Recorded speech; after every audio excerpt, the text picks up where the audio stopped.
पैगाम टीवी देख रहे हैं आप और इस समय मेरे साथ राजकुमार जम्मू रियासी लोकसभा सीट के कैंडिडेट जो हैं वो फिर से जुड़ चुके हैं।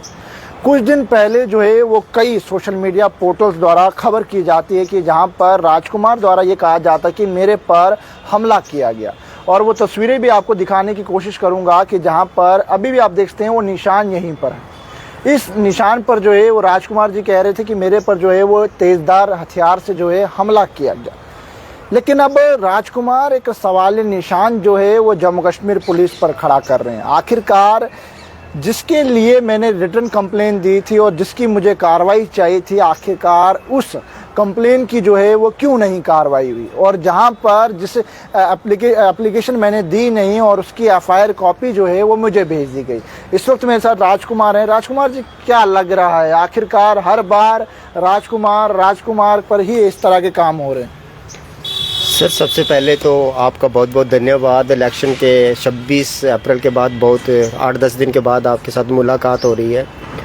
बट ये मेरे लिए बहुत शॉक्ड है कि पुलिस का एक इतना बड़ा अमला जो एसएसपी रैंक तक शामिल है कि जो कंप्लेनेंट ने दी नहीं है, जिसके सीआरपीसी 161 की स्टेटमेंट नहीं हुई है, उसकी आप एफआईआर लगा के एफआईआर लगाने के बाद आप सेक्शन जो है 341 और 504 506 लगा के जो है वो जो कंप्लेनेंट है, जिसके नाम से कंप्लेनेंट, पहली बात तो मैं कंप्लेनेंट हूँ नहीं, क्योंकि मैंने कंप्लेंट दी नहीं तो मैं कंप्लेनेंट कैसे हो गया। दूसरी बात यह कि आपने बिना 161 सीआरपीसी की स्टेटमेंट के बिना एफआईआर कैसे लगा दी। तीसरी बात यह है कि एफआईआर की डेट जो आप डाल रहे हैं उससे एक दिन पहले आप टेलीफोनली मेरे से बात कर रहे हैं। एफआईआर की डेट जो है, डेट ऑफ जो इंसिडेंट है, वो आप एक दिन बाद डाल रहे हैं। कंट्रोवर्शियल तो आप अपनी एफआईआर के तहत खुद बन गए हैं कि यू आर कॉन्सिक्वेंसर, क्योंकि आपने तो मुझे फंसाने के लिए 174 सीआरपीसी की कार्रवाई के लिए ये एफआईआर बनाई है, जबकि जिसकी मेरी रिटर्न कंप्लेन है, जो मेरे पे हथियारों से हमला हुआ 307 है, ब्लीडिंग हुई है, उसकी मैंने रिटर्न कंप्लेन ऑनरेबल एसएसपी और आरओ को दी है, उसकी तो आपने एफआईआर नहीं लॉन्च की है।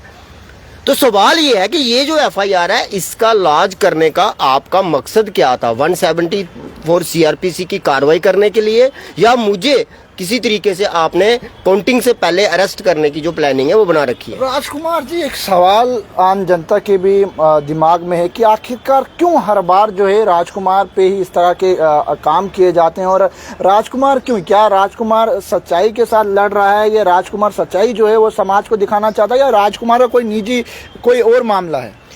देखिए, अगर मैंने आपको पहले बताया कि जो कोर्ट के माध्यम से मेरे ऊपर पहली एफआईआर लगी वो 44 साल के बाद लगी। अब आप अपनी एज के हिसाब से और क्रिमिनल रिकॉर्ड के हिसाब से बता दीजिए कि क्या आफ्टर 44 ईयर 45 ईयर एक आदमी जो है वो क्रिमिनल हो सकता है? जबकि मेरा पिछला ट्रैक आप देख लीजिए। 2014 में मैंने इलेक्शन लड़ी, 3 करोड़ की मेरे को ऑफर आई। पैसा मैं ना किसी से लेता हूँ ना मैं किसी को देता हूँ। बात यह है कि मैं हॉनेस्टी पे चलता हूँ। लड़ाई आज की जो चल रही है वो सच और झूठ की है। इन्होंने मेरा नॉमिनेशन रोकने की लगभग हर कोशिश की। जिस दिन नॉमिनेशन फाइल हुआ उसी दिन पुलिस ने नोटिस कर दिया। 4 तारीख की डेट को स्क्रूटनी थी, मुझे वहां नहीं जाने दिया। 6 तारीख को नॉमिनेशन एक्सेप्ट होना था, नहीं जाने दिया। 8 तारीख को सिंबल मिलना था, सिंबल मेरा जो है वो लास्ट में डाला गया, जबकि बाई प्रोसेस जो है वो मेरा 5वें नंबर पे, 4थे नंबर पे सिंबल आना चाहिए था, लेकिन वो 15वें नंबर पे डाला गया। मतलब कि ये एक पूरी प्लानिंग साजिश रही कि पूरी कंपेनिंग के अंदर मुझे सिक्योरिटी नहीं दी गई। सवाल ये कि आपके सवाल जो है मेरे आज के मैं सवाल कर रहा हूँ एफआईआर के ऊपर। एफआईआर एक ऐसा डॉक्यूमेंट है कि अब पुलिस का एफआईआर लॉन्च करने के बाद पुलिस के पास कोई प्रोविजन नहीं है कि पुलिस उसको जो है रद्द कर दे। राजकुमार जी, क्या लगता है, पुलिस के आला अधिकारी से भी मिले होंगे, क्या कहा, उनके द्वारा क्या कहा जाता है? हर बार जो है आप इस तरह से, जिस तरह से आपने कहा कि जिसकी एफआईआर लगनी चाहिए थी वो एफआईआर तो लगी नहीं, जिसकी मैंने कंप्लेन नहीं दी, तो ये एफआईआर कैसे लगा दी पुलिस ने?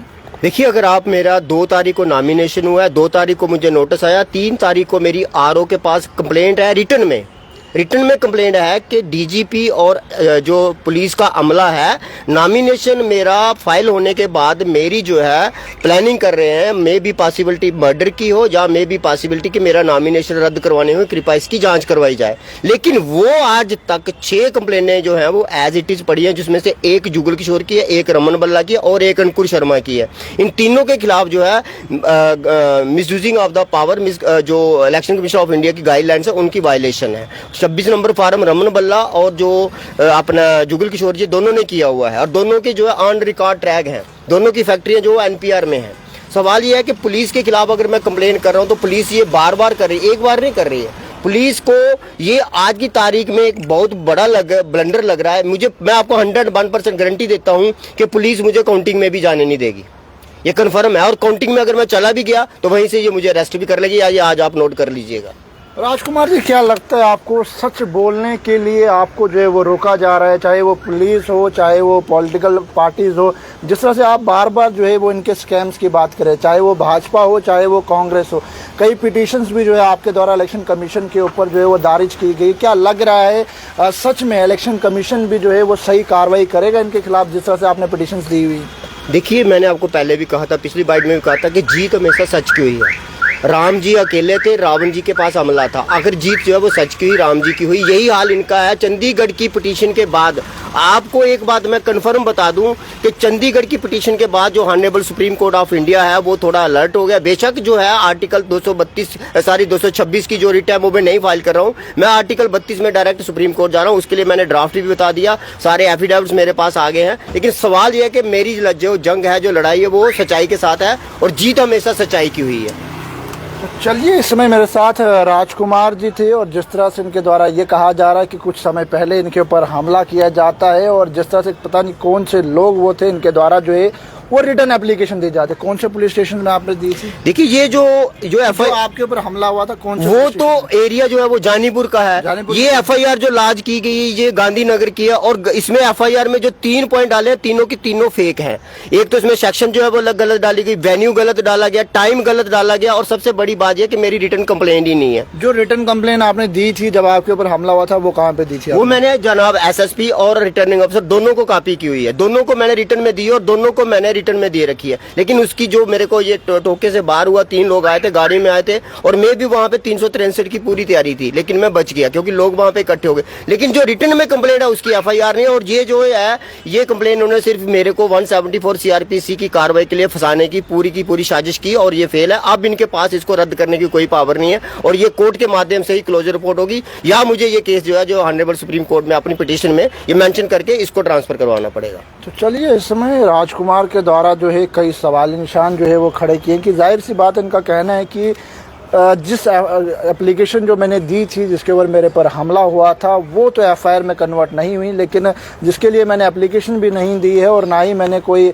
मांग की है FIR की, लेकिन उसकी FIR कॉपी जो है वो मुझे थमा दी जाती है। लेकिन इस FIR कॉपी में भी इनका कहना है कि जनाब इसमें वेन्यू भी गलत दिया है और IPC की धाराएं भी जो है वो गलत लगाई हुई है। तो आम जनता की क्या राय है, क्या सच में इंसिडेंट भी गलत है? डेट ऑफ इंसिडेंट भी गलत, क्या सच में सच जो है अब ख़त्म हो चुका है समाज से? क्या जो लोग सच की आवाज़ लेकर सामने आ रहे हैं, इस पिटारे में लगभग कई लोगों के जो है वो स्कैम्स इसके अंदर है, कई स्कैंडल्स इसके अंदर है, इस पिटारे के अंदर। और चाहे वो भाजपा के नेता हो चाहे वो कांग्रेस के नेता हो, मैं हर बार कहता हूँ खबर करेंगे बिना डर के करेंगे, और पैगाम जो है अक्सर आपको इसी तरह से आवाज़ जो है वो लोगों की बुलंद करते नजर आएगा।